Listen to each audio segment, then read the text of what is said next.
Okay, here's another example of the graph sinusoidal functions phase shift skill. Here again, we're given, like in example 2, we're given an equation and then asked to graph it. So we have to figure out all the different stuff and then put that in the graph. So here is my solution. Again, I'm starting on the right side. Let me go up here. I'm starting on the right side, just writing the equation down. The second thing I'm going to do is just work the inner parentheses here. And actually, I've missed an x. Let's see if I replace. Yeah, I actually replaced it in the next equation. But I'm factoring out x, pi over 2 from both of these. And so I just would have x minus 3 left. Okay, after I do that. This will make sure that I've got the period and the phase shift right if I do this little modification.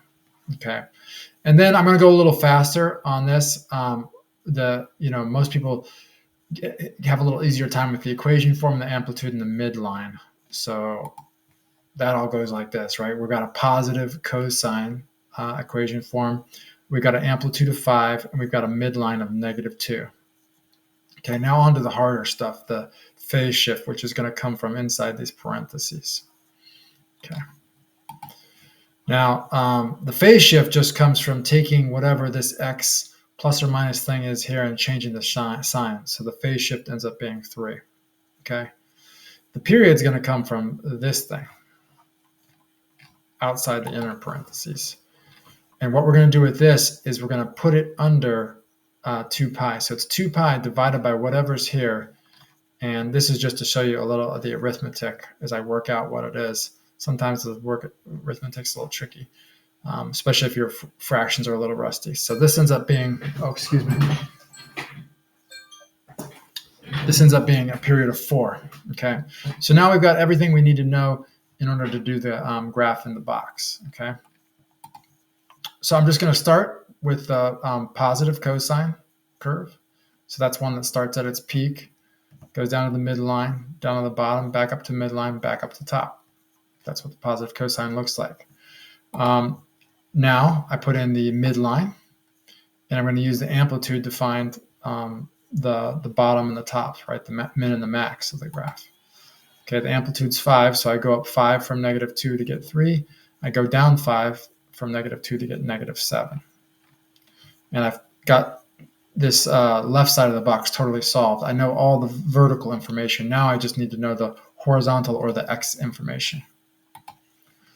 Okay, first thing I put in is phase shift. That means our curve starts at 3, right?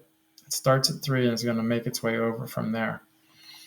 And we know the period is 4, so 3 plus 4 is 7. That means there's a distance of 4 between these two. And now we're just going to kind of divide this up. Halfway between 3 and 7 is 5, and then halfway between 3 and 5, and halfway between 5 and 7 is 4, and then 6. Okay, so now we've got everything we need to. We've got the box totally filled out. Now we just need to pick points to use the plotting tool on Con. Okay, so let me look at the first one. This first point right here, its x is 3 and its y is 3, so that point's going to be 3, 3.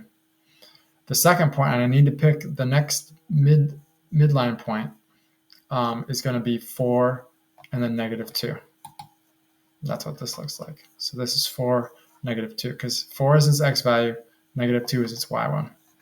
Okay, and now I just need to go back and graph it.